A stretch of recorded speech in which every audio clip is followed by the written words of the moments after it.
और कल के जो असाइनमेंट दिए थे मैंने सब कर लिए।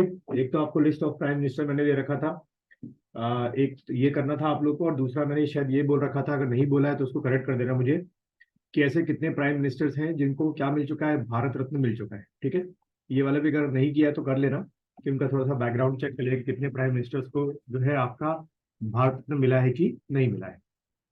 चलो आगे बढ़ते हैं हम लोग। नेक्स्ट आपका है हिंडालो ग्रीन सोलर पैनल, जैसा आपको दिख रहा है स्क्रीन पर, green solar, green solar panel factory. ये हेडिंग डाल दो पहले, green solar panel factory, green solar panel factory. अब इसमें अगर आप मेन पॉइंट में देखें तो क्या लिखा हुआ है कि luminous power technology reveal that it has plan to build India first green green energy based solar panel manufacturing plant in Uttarakhand. ठीक है, जो कि इस एंड के यानी कि 2023 के एंड में जाके ये क्या हो जाएगा, एक्टिवेट हो जाएगा।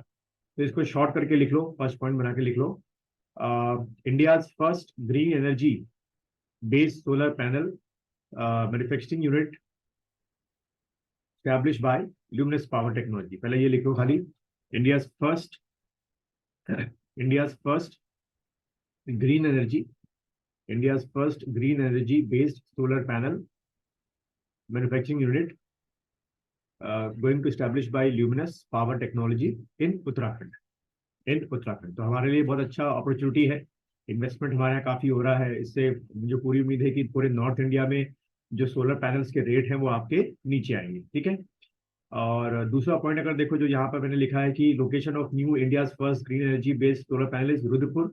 ये हमारे यहाँ जो उत्तराखंड में पड़ता है, रुद्रपुर जो है उधमसिंह नगर की तरफ, will be equipped with the latest technology to design and produce high quality solar panels. इसको मत लिखो, छोड़ दो। फिर ये आप एक लिख लो कि इस समय ल्यूमिनस पावर टेक्नोलॉजी की सीईओ और एमडी कौन है, ये लिख दीजिए आप लोग।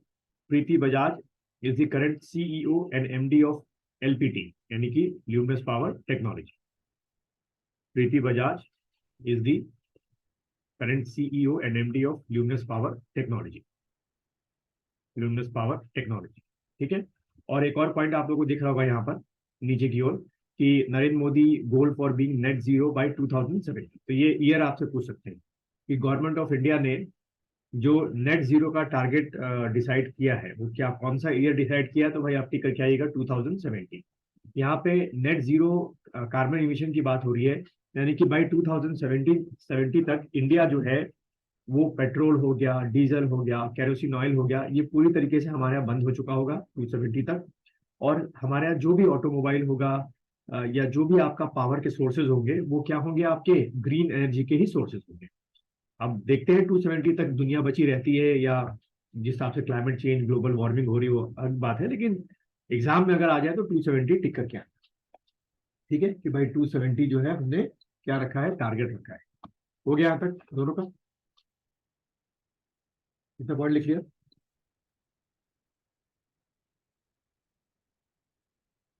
हाँ ठीक है, आगे बढ़ते हैं हम लोग।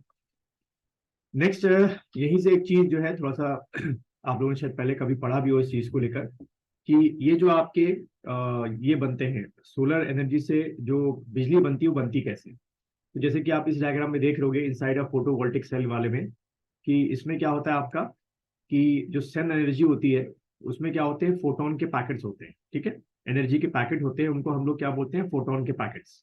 ठीक है, ये जो फोटोन के पैकेट्स होते हैं ये आपके सोलर पैनल को स्ट्राइक करते हैं। सबसे ऊपर सोलर पैनल में क्या होता है, ग्लास होता है, ये सबसे ऊपर की लेयर होती है, और ठीक ग्लास के नीचे क्या होता है, एन टाइप लेयर होती है। ठीक है, और फिर एक बीच में जंक्शन होता है, जैसे कि आप देख रहे हो, ये दूसरा आपका लेयर होगी, तीसरा आपका जंक्शन हो गया, और चौथा आपका पी टाइप लेयर होती है, जिसको हम लोग मतलब पी टाइप लेयर सेमीकंडक्टर बोलते हैं। ठीक है, तो यानी कि सोलर पैनल में आपको दो लेयर्स मिलती है, एक एन टाइप लेयर और एक आपको पी टाइप लेयर। ठीक है, अब यहाँ पे जो ये एन टाइप लेयर है इसमें अगर आप देखो तो क्या होते हैं आपके, जैसी ये एनर्जी आती है या फोटोन के पैकेट्स आते हैं सन से, ये क्या करते हैं, यहाँ पे इलेक्ट्रॉन्स होते हैं, इनको मूव करते हैं। ठीक, तो बेसिकली अगर आप देखिए क्लास 11 का एक चैप्टर है उसमें कहा गया है कि जो इलेक्ट्रॉन, जैसे मान लो ये ए पॉइंट है और मान लो ये बी पॉइंट है, ठीक है, यहाँ पे एक पूरा सर्किट बना हुआ है, जब आप ए पॉइंट से बी पॉइंट की तरफ क्या करते हैं, इलेक्ट्रॉन को भेजते हैं, तो इसके ठीक अपोजिट डायरेक्शन में क्या पैदा होता है, करंट पैदा होता है। बस ये आपको फॉर्मूला अपनाना है जो कि यहाँ पर अपनाया गया है। यहाँ पे क्या होता है कि एन टाइप से पी टाइप की तरफ इलेक्ट्रॉन मूव करते हैं या पी टाइप से एन टाइप की तरफ इलेक्ट्रॉन मूव करेंगे, और ठीक उसके अपोजिट डायरेक्शन में क्या बननी शुरू हो जाएगी, बिजली बननी शुरू हो जाएगी, यानी कि जिसको हम क्या बोलते हैं, इलेक्ट्रिसिटी बोलते हैं। ठीक, लेकिन जो सोलर पैनल्स होते हैं, अगर आप ये वाला डायग्राम देखो कि जो ये सोलर पैनल्स होते हैं, ये क्या होते हैं आपके, जो बिजली पैदा करते हैं वो डीसी होती है। ठीक है, डायरेक्ट करंट होता है। तो क्या होता है, हर सोलर पैनल के साथ एक इन्वर्टर होता है जो कि डीसी को किस में चेंज करता है, आपका एसी में चेंज करता है, क्योंकि हमारे घरों में एसी करंट आपका होता है, सारे इक्विपमेंट जो है वो एसी से चलते हैं, और फिर ये एसी जो है वो हम लोग अपने घरों में यूज करते हैं। क्लियर है यहाँ तक? ठीक, तो ये थोड़ा सा इसका एक स्ट्रक्चर ध्यान रखना। एक एन टाइप सेमीकंडक्टर होता है, पी टाइप सेमीकंडक्टर होता है, और इन्हीं के बीच में इलेक्ट्रॉन का मूवमेंट होता है, और उसके ठीक अपोजिट डायरेक्शन में जो है वो क्या होता है, इलेक्ट्रिसिटी प्रोडक्शन आपका शुरू हो जाता है। बस ये आपको ध्यान में रखना है। अच्छा, आप लोगों ने फिर इसी से रिलेटेड एक और कॉन्सेप्ट सुना होगा कि क्या कहते हैं, हमारे यहाँ जो है नेट मीटर है। ठीक है, भारत में ज्यादातर सरकार क्या प्रमोट कर रही है, नेट मीटर प्रमोट कर रही है। नेट मीटर क्या हो गया कि दिन के समय, जैसे ये वाला डायग्राम जो ये वाला है, दिन के समय क्या हो रही है, बिजली आपकी बन रही है, और जितना आप अपने घर में यूज कर रहे हैं अच्छी बात है, और एक्सेसिव जो बन रही है वो सीधे कहाँ चली जा रही है, पोल्स पे। यानी कि आप बिजली बनाकर पोल को, यानी कि बिजली विभाग को, जो इलेक्ट्रिसिटी डिपार्टमेंट है उसको बिजली आप दे रहे हैं। ठीक है, और जब आप बिजली दे रहे होते हैं, जो आपका जो मीटर होता है वो रिवर्स घूमता है, यानी कि उल्टा घूमेगा, और उल्टे घूमे में जितना निगेटिव में जाएगा वो उल्टे में निगेटिव चलेगा। तो मान लीजिए -100 लिखा हुआ आपके मीटर में, कि रात को आप पढ़ रहे हैं अपना मीटर, उसमें लिखा हुआ है -100, तो इसका मतलब ये हुआ कि आपके सोलर पैनल ने दिन भर में 100 यूनिट बनाई, और 100 की 100 आपने यूज ही नहीं किया, आपका घर बंद था, आप कहीं बाहर गए थे, 100 की 100 कहाँ चली गई, वापस पोल में चली गई, यानी कि उसका जो पैसा होगा उल्टा बिजली विभाग जो है वो आपको देगा। ठीक है, तो ये हमारा क्या हो गया, नेट मीटर कॉन्सेप्ट हो गया। और यही आजकल आपने एक वर्ड और सुना होगा, रूफ टॉप। ये स्कीम चल रही है रूफ टॉप, जिसमें सरकार जो है वो 40% क्या दे रही है, सब्सिडी दे रही है सोलर पैनल्स पर। ठीक, चलो आगे बढ़ते हैं हम लोग। अगला ये लिख लो, जैसे आप देख लोगे, 30th national child science Congress, चलिए हेडिंग डाल लो, 30th national child science congress. उसके आगे एक एरो बना के ये लिख देना, organized on 27 January 2023 at Ahmedabad, Gujarat. ठीक है, पहले ये पॉइंट लिख दो, कहां पर हुई, organized on 27 January 2023 at Ahmedabad, Gujarat. Ahmedabad, Gujarat. ठीक है, पहली चीज। उसके बाद ये जो नेशनल चाइल्ड साइंस कांग्रेस है, इसका ऑब्जेक्टिव की अगर बात करें तो ये लिख देना पहले, दूसरा पॉइंट बना के, provide a unique opportunity to the children of age group 10 to 17। ठीक है, या शॉर्ट करके लिख दो, चिल्ड्रन एज ग्रुप, कई बार पूछ लेते हैं कि इसमें किस को ज्यादा टारगेट किया जाता है, children as group 10 to 17 years, 10 to 17 years. और इसका मकसद क्या है इस कांग्रेस का कराने का, use their scientific temperament and knowledge and quench their thirst for creativity. ये मत लिखो, सिंपली लिख दो एक लाइन में, टू प्रमोट साइंटिफिक टेम्पर। जो 10 से 17 साल के बीच के बच्चे हैं, मेन तौर पे ये सेशंस कराने का या ये नेशनल चाइल्ड साइंस कांग्रेस कराने का मकसद ये है कि उनमें जो साइंटिफिक टेम्परामेंट है उसको प्रमोट किया जाए, टू प्रमोट साइंटिफिक टेम्परामेंट। बस इतना लिख दो, टू प्रमोट साइंटिफिक टेम्परामेंट। वजह यह है कि हमारे यहाँ जो हायर इंस्टीट्यूशंस हैं, जैसे कि आपका पीजी हो गया, या उसके ऊपर फिर आपका क्या हो गया, पीएचडी हो गया, तो अभी भी हमको जो एक क्रीम मिलनी चाहिए पीजी में, पीएचडी में, वो वहां तक पहुंच नहीं रही है, क्योंकि कई लोग फिर अपनी लाइन चेंज कर देते हैं, या कई लोग इतनी हायर स्टडीज की तरफ बढ़ते नहीं है। और इसका एक कॉन्सिक्वेंस क्या हो रहा है कि जितने भी हमारे यहाँ हायर इंस्टीट्यूशंस हैं, चाहे वो एम्स हो, चाहे वो आपके बड़े बड़े मेडिकल इंस्टीट्यूट्स हो, वहां पर लिटरली जो आपके प्रोफेसर्स होते हैं, असिस्टेंट प्रोफेसर्स होते हैं, या लेक्चरार्स होते हैं, उनकी क्या हो रही है, भारी कमी हो रही है। ठीक है, और इसीलिए अभी आप देखें पूरे भारत में लगभग हर जगह एक क्या हो गया है कि जो प्रोफेसर्स की रिटायरमेंट एज है गवर्नमेंट कॉलेजेस में, वो सरकार को बढ़ानी पड़ती है, क्योंकि मिल ही नहीं रहे उनको नीचे से एसोसिएट प्रोफेसर। और इस समय जो है प्रोफेसर्स की रिटायरमेंट एज जो कर दी गई है वो 70 ईयर्स कर दी गई है। ठीक है, इतना हो गया दोनों का, लिख दिया सबने यहाँ तक, जो मैंने अंडरलाइन करवाया और शॉर्ट करके लिख दिया ना? Yes sir. ठीक, अच्छा। नेक्स्ट आपका लिखो, सिंपल सीधा ये नाम लिख दो, डॉक्टर राजीव सिंह रघुवंशी। राजीव सिंह रघुवंशी, राजीव सिंह रघुवंशी। उनके आगे एरो बना के लिख दो, new drug controller general of India. New drug new drug controller, new drug controller general of India, new drug controller general of India, ठीक है, इनको जो है अपॉइंट किया गया by the president. New drug controller general of India by the president. इतने higher authority की जो अपॉइंटमेंट्स होती है, मैंने पहले ही बताया था कि वो हमारे यहाँ कौन करते हैं, आपके जो प्रेसिडेंट है वही करते हैं हमारे अपॉइंटमेंट, मतलब on the recommendation of PM plus cabinet, वो अलग बात है, बट रिकमेंडेशन वही करते हैं। चलिए आगे बढ़ते हैं हम लोग। ठीक, अगला लिखिएगा वेस्टर्न ऑस्ट्रेलिया, ये हेडिंग डाल दो और उसके आगे एरो बना के लिख दो। नाउ पंजाबी इज ऐसे शॉर्ट करके लिखो, taught in public schools in Western Australia, ठीक है। Punjabi is going to teach, ऐसे लिख दो, Punjabi is going to teach या टॉट इन पब्लिक स्कूल्स, जो कि गवर्नमेंट फंडेड होते हैं, in Western Australia, in Western Australia. तो ये क्वेश्चन पूछ सकते हैं भाई कि किस आपके ओशियाना कंट्री में, ऑस्ट्रेलिया और न्यूजीलैंड को मिला के हम लोग बोलते हैं ओशियाना, कि वहां पर पंजाबी जो है वहाँ के सरकारी स्कूलों में, पब्लिक स्कूलों में सिखाई जाएगी, तो वेस्टर्न ऑस्ट्रेलिया आपका होगा, ठीक है। और यहीं से जैसे आप देख रहे हैं कि कई बार भूले भटके क्वेश्चन आता है कि ऑस्ट्रेलिया कैपिटल क्या हो गई, कैनबरा हो गई, करेंसी आपकी ऑस्ट्रेलियन डॉलर हो गई, और जो करंट प्राइम मिनिस्टर है इस समय के, ये आपके एंथोनी एल्बेंजी, ठीक है। लिखना तो लिख दो, वैसे पीएम चेंज होते रहते हैं, लेकिन इस साल अगले साल तक उम्मीद है कि यही रहेंगे। तो अगर आ जाए एग्जाम में कि ऑस्ट्रेलियन प्राइम मिनिस्टर भाई कौन है इनमें से, तो लिख देना एंथोनी, या टिक कर देना एंथोनी एल्बेंजी, एंथोनी एल्बेंजी। क्लियर है यहाँ तक, ठीक है। और यहीं से एक और क्वेश्चन जो कि बहुत बार इन्वायरमेंट को लेकर आता है, क्या अगर हम कुछ थोड़ा सा ऑस्ट्रेलिया के ऐसे करके मैप बनाएं, तो क्वेश्चन क्या आता है कि ऑस्ट्रेलिया में आपने सुना होगा क्या है, ग्रेट बैरियर रीफ, है ना, ये वर्ड आप लोगों ने सुना होगा, ग्रेट बैरियर, बैरियर रीफ, है। तो क्वेश्चन क्या आता है कि जो ग्रेट बैरियर रीफ है ऑस्ट्रेलिया के किस पार्ट में, ठीक है, इस तरीके से क्वेश्चन आता है। तो कभी अगर ये क्वेश्चन आए कि ग्रेट बैरियर रीफ जो है ऑस्ट्रेलिया के किस पार्ट में है, तो वो है आपका नॉर्थ ईस्ट, ठीक है, नॉर्थ ईस्ट पार्ट में, यहाँ पे से टिक कर दीजिए, नॉर्थ ईस्ट, ठीक है, नॉर्थ ईस्ट, ये आपका ग्रेट बैरियर रीफ है। क्लियर है यहाँ तक अरुण, ठीक है, ध्रुव, यहाँ तक हो गया, यस ग्रेट बैरियर है। और यहाँ पर जो आपका ग्रेट बैरियर रीफ है, मैं इसके बारे में बायो में पढ़ाऊंगा क्या चीज होती है।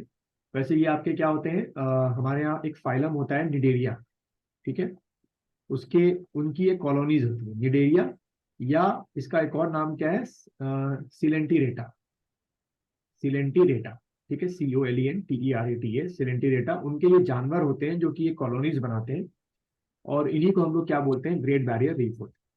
और जैसे कि इन्वायरमेंट के पॉइंट ऑफ व्यू से देखें तो जो ग्रेट बैरियर रीफ है, they are very important for the oceanic health.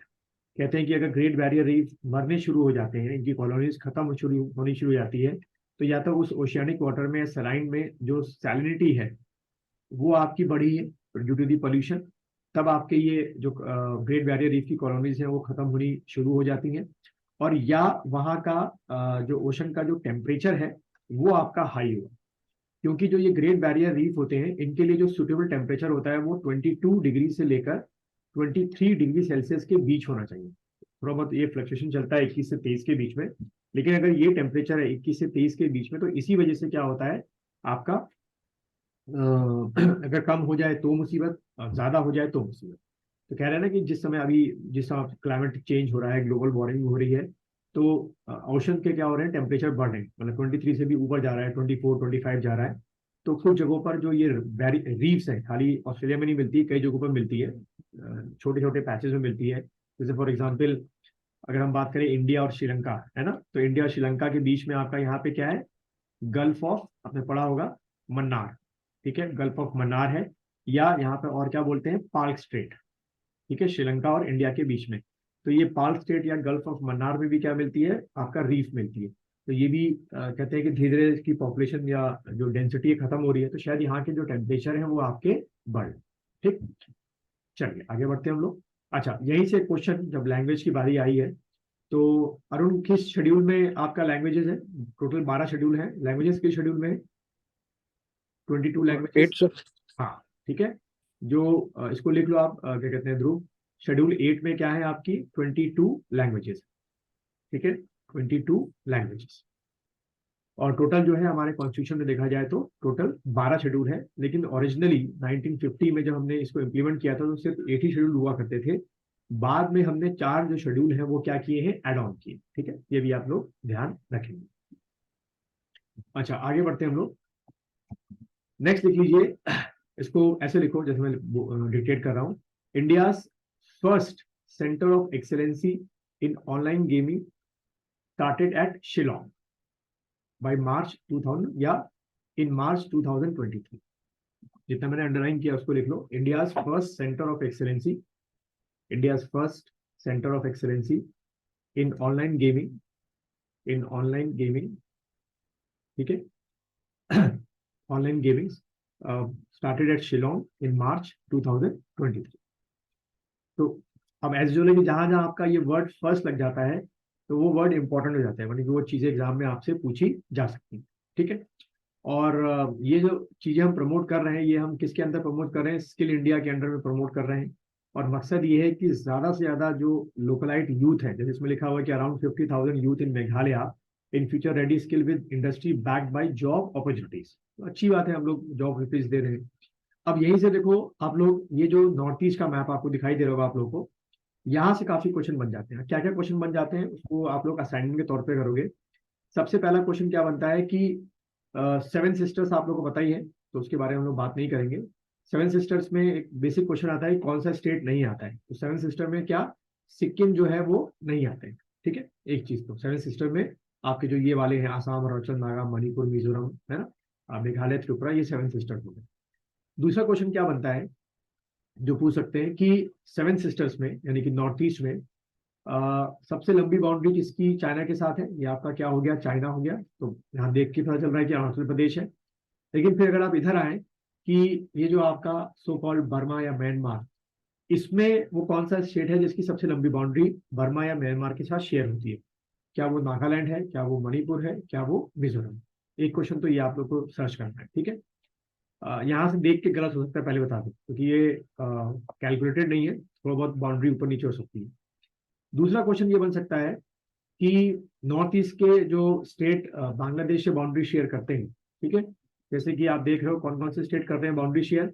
एक आपका आसाम बांग्लादेश को टच करता है, फिर आपका मेघालय, ठीक है, फिर आपका त्रिपुरा, और फिर आपका मिजोरम, यानी कि 4 स्टेट जो है वो बांग्लादेश के साथ क्या करते हैं बाउंड्री शेयर करते हैं। तो आपको ये बताना है कि वो 4 स्टेट में सबसे लंबी बाउंड्री बांग्लादेश के साथ किसकी है, यानी कि क्या वो मिजोरम है जिसकी सबसे लंबी बाउंड्री है, क्या वो त्रिपुरा है, क्या वो मेघालय है। आसाम तो हो ही सकता, क्यों, क्योंकि सबसे छोटी बाउंड्री अगर है तो किसकी है, आसाम की है, किसके साथ, बांग्लादेश के साथ बाउंड्री जो शेयर होती है। क्लियर है यहाँ तक सबको। अच्छा एक वर्ड आप लोगों ने और सुना होगा, क्या आपका चिकन नेक, ये वर्ड किसी ने सुना है कभी, चिकन नेक, यस यस। है ना। ये चिकन नेक कहाँ पर है, अगर हम आए तो ये रहा आपका चिकन नेक, ठीक है। ये जो हम तय करते हुए जाते हैं ना यहाँ से यहाँ तक में, यहाँ बीच में, यानी कि वेस्ट बंगाल का वो पार्ट है जहां से तय करके हम इधर की तरफ जाते हैं, कि क्योंकि इतना छोटा सा एरिया आपका बचा हुआ, ठीक है। तो एक चीज ये है, तो ये असाइनमेंट कर लेना, लंबी बाउंड्री वाला हो गया। और चौथा असाइनमेंट जो आपको सामने दिख ही रहा है, ये मैं शेयर कर दूंगा स्लाइड, कि एक तरफ आपको नागालैंड स्टेट दे देंगे और एक तरफ क्या दे देंगे, कैपिटल, ठीक है। तो हम लोग जो नॉर्थ इंडिया या साउथ इंडिया के हैं इतना ध्यान देते नहीं है, जैसे कि अरुणाचल की ईटानगर हो गई, आसाम की गुवाहाटी, मेघालय का शिलोंग, एक बार याद कर लेना, कई बार एग्जाम में प्रेशर में भूल जाते हैं, ठीक। दूसरा ये लोग और नोटोरियस क्वेश्चन करने लगे हैं, क्या, कि नॉर्थ ईस्ट के कोई स्टेट दे देंगे आपको 4 या 3 दे देंगे और बोलेंगे इनको नॉर्थ से साउथ की तरफ लगाओ, ठीक है। तो ये जितना हो सके मैप को रिवाइज करो, आपको बहुत सारे क्वेश्चन यहाँ से क्या हो जाएंगे, क्लियर हो जाएंगे। चलिए आगे बढ़ते हैं हम लोग, ठीक है। अगला आपका है, इसको लिख लो पहले हेडिंग 20% एथेनॉल, ये पहले लिख दीजिए 20% ethanol, 20%, 20% ethanol, 20% ethanol.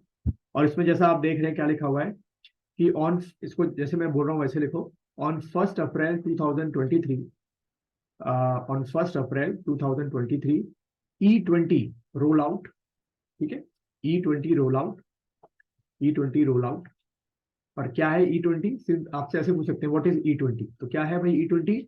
20% ethanol blending इन गैसोलीन। जो आपका पेट्रोल है उसमें आप सरकार कितना मिला रही है पेट्रोल पंपों में? 20%। ठीक है, पहले पॉइंट लिख लो। On 1 April 2023 E20 roll out, और उसमें लिख दो जहां पे लिखा है रोल आउट के आगे एरो बना के 20% एथेनॉल ब्लेंडिंग इन गैसोलीन। ठीक है, 20% एथेनॉल ब्लेंडिंग इन गैसोलीन, 20% एथेनॉल ब्लेंडिंग इन गैसोलीन। अब ये जो इनिशिएट हुआ है वो कितने स्टेटों में हुआ है? तो सेकंड पॉइंट बना के लिख लो, इन 11 स्टेट्स, इन 11 states oblique UT, 11 states oblique UT. जैसे आप यूटी यहाँ पे देख ही रहे हैं, दिल्ली हो गया, दमन एंड दीव हो गया, और आपका ये क्या कहते हैं दादर नगर हवेली है, ये सब में आपका रोल आउट हुआ है। अच्छा, अब यही ध्यान रखना हमारे उत्तराखंड में, चाहे आप कहीं भी उत्तराखंड में रहते हो, देहरादून, ऋषिकेश, हरिद्वार, कहीं भी रहते हो, यानी कि उत्तराखंड के जितने पेट्रोल पंप है उनमें आपको क्या मिल रहा है? जो 1 लीटर आप पेट्रोल खरीद रहे हो उसमें 20% आपका क्या मिला हुआ है? इथेनॉल मिला हुआ है हमारे। ठीक है, अच्छा, अब यहां से अगर हम बात करें कि क्या हम लोग उसके लिए प्रिपेयर हैं, तो आप में से जिनके पास कौन सी गाड़ी है? BS6, 6. यानी कि भारत स्टेज 6 की गाड़ी है, तो उसके इंजन इसके लिए तैयार है, नो डाउट। और आप में से जिसके पास BS4 की गाड़ी है उसके इंजन भी तैयार है, क्योंकि BS5 हमने स्किप कर दिया था। BS4 के इंजन भी सह लेते हैं, मतलब उनको भी थोड़ा वो होती है, टूट फूट होती है, लेकिन सह लेते हैं। लेकिन इससे नीचे की अगर आपके पास गाड़ी है BS3, BS2, जो बची कुची है, जिनकी अभी लाइफ चल रही है थोड़ी बहुत, तो वो इंजन जो है इसमें अगर ये वाला पेट्रोल यूज करोगे तो वो कंडम बन जाएंगे आपके। ठीक है, बिल्कुल कंडम की स्थिति में आ जाते हैं। अच्छा, अगर हम बात करें कि सबसे पहले हमने कब से इथेनॉल मिलाना शुरू किया था, तो देखो यहाँ पे क्या लिखा हुआ है, 1.53% इन 2013-14 टू 10.17% इन 2022। तो देखिए हम लोगों ने स्टेप वाइज तरीके से क्या किया, जो इथेनॉल है वो अपने पेट्रोलों में मिलाना शुरू किया। शुरुआत जो है वो हम लोगों ने 2013 और 14 से की थी। मात्र 1 लीटर पेट्रोल में 1.53% इथेनॉल मिला करता था, और आज अब 2023 में जहां खड़े हुए हैं लगभग 10 साल बाद, इसमें 20% जो है आपके 1 लीटर पेट्रोल में क्या मिला होता है? इथेनॉल मिला होता है। यानी कि 1.53% से हम 20% पहुंच गए। और मोदी सरकार की या सो कॉल्ड जो भी सरकार अब आगे आए, उन सब की यही योजना है कि शायद आने वाले 2-3 सालों के अंदर मुझे लग रहा है कि हम 100% इथेनॉल करने वाले हैं। यानी कि पेट्रोल हम बिल्कुल बंद ही कर देंगे पेट्रोल पंप में मिलना, या हो सकता है कि क्या हो जाए, आपका 90% क्या हो? इथेनॉल हो, और खाली 10% क्या हो? आपका पेट्रोल हो। ठीक है, लेकिन फिर उसके हिसाब से हमारी जो गाड़ियां हैं वो भी क्या होनी चाहिए? तैयार होनी चाहिए। ठीक, तो ये पॉइंट लिख दो भाई, जो मैंने लिखा है ये वाला पॉइंट, इसको शॉर्ट करके लिख दो। फर्स्ट टाइम इथेनॉल इंट्रोड्यूस इन 13-14, जो कितना था? 1.53%। तो यहां से देखो आपके MCQ क्वेश्चन तैयार हो गए 2-3, कि पहली बार इथेनॉल जो है वो कब मिलाया गया था? 13-14 में कितना परसेंट मिलाया गया था? 1.53% मिलाया गया था। हो गया यहाँ तक? लिख लिया तो मैं आगे बढ़ू। ये 11 कंट्री के, सॉरी 11 स्टेटों के नाम तो मत लिखना, बहुत रेयर है, पूछिए आप। ठीक, हो गया सबका? तो मैं आगे बढ़ू। Yes, sir. ठीक, अच्छा अच्छा, फिर अगर आप देखें इसी का पार्ट है, ये जो हम इथेनॉल 20% यूज कर रहे हैं अपने 1 लीटर पेट्रोल में, तो देखिए इससे कितना हमारे जो सेविंग है डॉलर्स की, ठीक है, कितनी परसेंट आपकी हो रही है? लगभग ₹41,500 की हम लोग क्या कर रहे हैं? सेविंग कर रहे हैं। क्योंकि उतना हम लोग क्या कर पा रहे हैं, जो है जो डॉलर्स दिया करते हैं, जो पेट्रोल एक्सपोर्ट कंट्रीज है, वो हम नहीं दे रहे, हम उतना बेरअप कर लेंगे।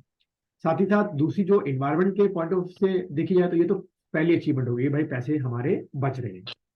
दूसरी अचीवमेंट अगर आप देखें तो reduce what green house gases emission of 27 lakh ton. ये भी बहुत बड़ी बात है कि हम इन्वायरमेंट में, क्लाइमेट में कम से कम रिडक्शन भेज रहे हैं, क्योंकि इथेनॉल जो जलता है ये 1 लीटर पेट्रोल के साथ 20%, वो आपके जो पोल्यूशन है वो ना के बराबर करता ही नहीं, मतलब तभी हम इसको यूज कर रहे हैं। एंड हैज बेनिफिट फार्मर्स, ये कितना? Payment of ₹40,600 being made to farmer in last 8 years. क्योंकि फार्मर से ही वो इथेनॉल के लिए कच्चा माल मिलता है, जो आपके गन शुगर केन हो गया है ना, या जेथरोफा के पौधे हो गए, वहीं से आपका मिल रहा होता है। फिर अगर आप देखो अगला पॉइंट जो मैंने लिखा है, तो इसमें अगर आप डाटा लिखना चाहो तो लिख सकते हो कि कितना फॉरेक्स सेविंग रिजर्व किया हमने, इतना, और कितना हमने ग्रीन हाउस गैसेस इमिशन जो है वो रिड्यूस किया है। तो आप ये फिगर लिख लो, 27 लाख टन आपका, ठीक है। पहला पॉइंट ये बना के लिख दो, दूसरा पॉइंट आप ये बना के लिख दो, मतलब अगर नीचे पॉइंट बना रहे हो तो। और अगर आप देखो जो फार्मर्स को जो पेमेंट दिया वो लगभग 40,600 करोड़ रुपीस फार्मर्स को प्रोवाइड कराए गए। और फिर देखो the government is also investing 19,000 crore rupees on to the national green hydrogen mission for developing green hydrogen production capacity of at least 5 MMT per annum, ठीक है। अब इसमें काम की चीज क्या है, ये नेशनल ग्रीन हाइड्रोजन मिशन, ये आप लोग लिख लीजिए, नेशनल ग्रीन हाइड्रोजन मिशन। और इसमें सरकार, इसके आगे एरो बना के लिख दो, सरकार कितना इन्वेस्टमेंट कर रही है, ₹19,744 करोड़, ठीक है, ₹19,744 करोड़, इतना इन्वेस्टमेंट जो है वो हम लोग कर रहे हैं, ठीक। अच्छा, ये लिख दिया था, ये किसी का छूटा तो नहीं?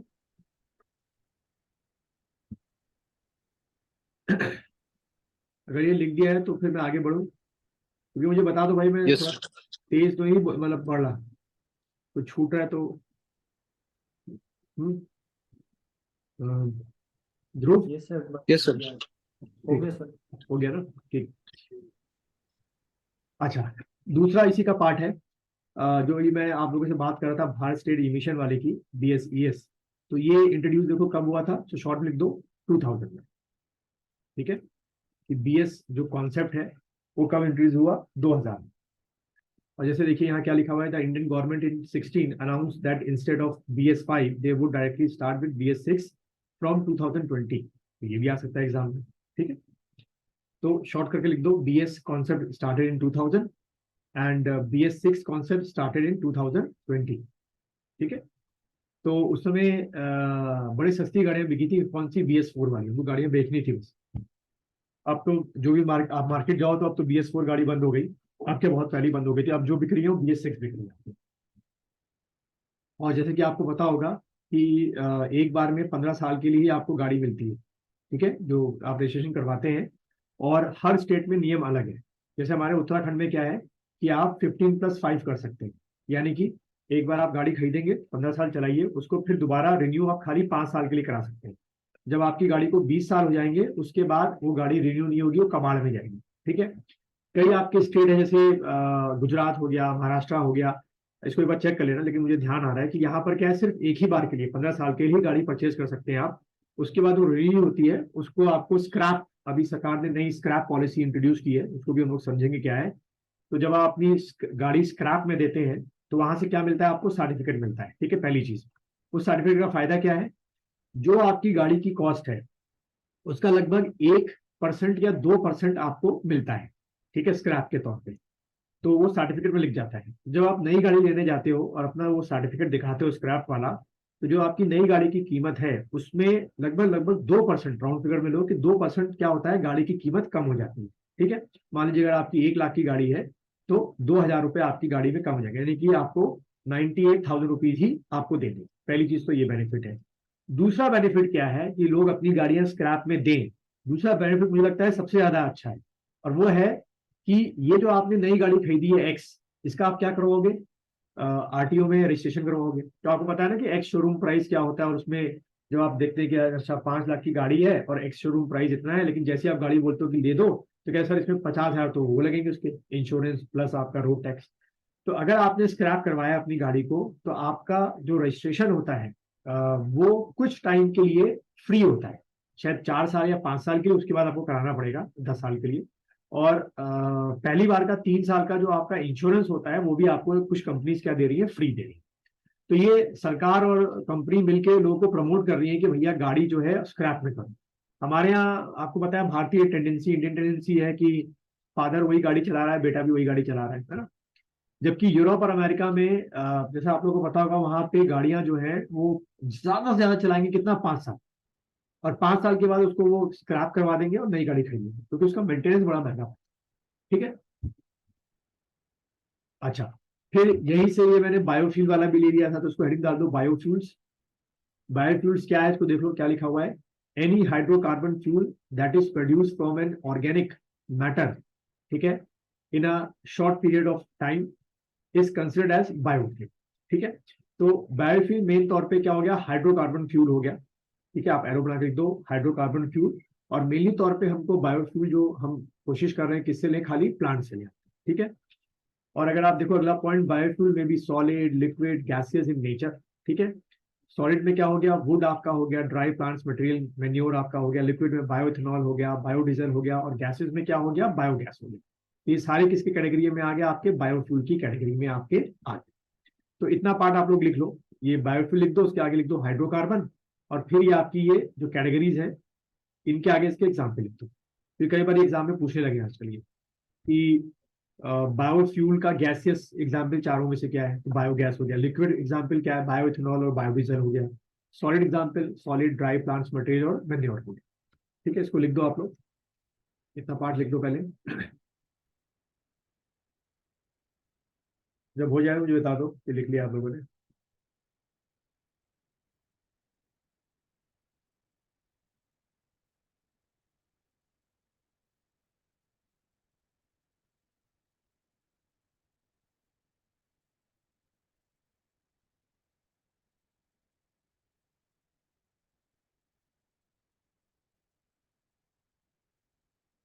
बायोगैस तो आजकल हम लोग बहुत प्रमोट कर रहे हैं गाँव में ना, देखा होगा आपने, गोबर से जो बायोगैस है।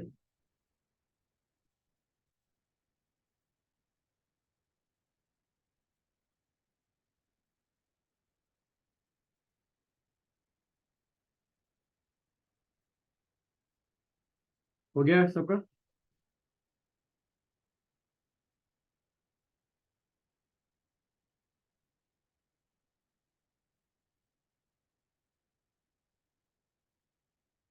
हो गया सर। अरुण, शेवी, Yes, sir. Yes, sir. Yes. ठीक है। अच्छा, इस स्लाइड में शेयर कर दूंगा, इसमें बाद में, अभी नहीं करूंगा, बाद में करूंगा मैं। तो इसमें कुछ बायो इथेनॉल है, इसके कुछ कैरेक्टर्स देखे हैं। इतना डिटेल मत जाओ, लेकिन बस मैंने रख दिया था आप लोगों के लिए कि एक बार पढ़ लेना इसको। ठीक है, ये बायो बिटनॉल है, बायो हाइड्रोजन है, ये सब चीजें एक बार देख लीजिए। चलो हम इसको कल करेंगे बाकी का। चलिए वो निकाल लीजिए आप लोग, हिस्ट्री निकाल लीजिए।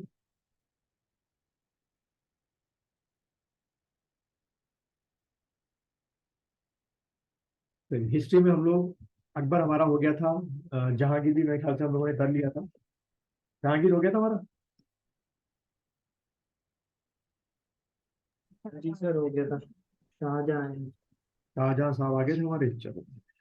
जहांगीर में लास्ट पॉइंट हमारा, तो इसके ठीक है। ठीक, चलिए भाई शाहजहां में आ जाते हैं हम लोग। एक मिनट रुक जाओ, देखो कुछ और। ये जहांगीर का मैंने पॉइंट लिखा दिया था ना कि इसने हिंदू और मुस्लिम लड़के लड़कियों के बीच में जो मैरिज थी वो प्रोहिबिट करा दी थी, कि वो कर नहीं सकते हैं, है ना, क्योंकि अक्सर ये औरंगजेब के आगे लिखा होता है, तो बच्चों को थोड़ा सा कंफ्यूज करने के लिए। ठीक है, चलो भाई ये हमारा हो गया। अब हम लोग जो है, हाँ, अब हम करेंगे क्या, आपका शाहजहां। ठीक है, शाहजहां। तो शाहजहां का जो टेन्योर है वो लिख लीजिए पहले। इसका टेन्योर है 1627, 1627 से शुरू करते हुए 1658 तक। ठीक है, 27 से 58 तक आपका हो गया। ठीक, चलिए। तो जैसे मैंने बताया था कि शाहजहां का रियल नेम क्या था, पहले कल की क्लास में बताया था मैंने आपको, पिछली क्लास में, कि इसका जो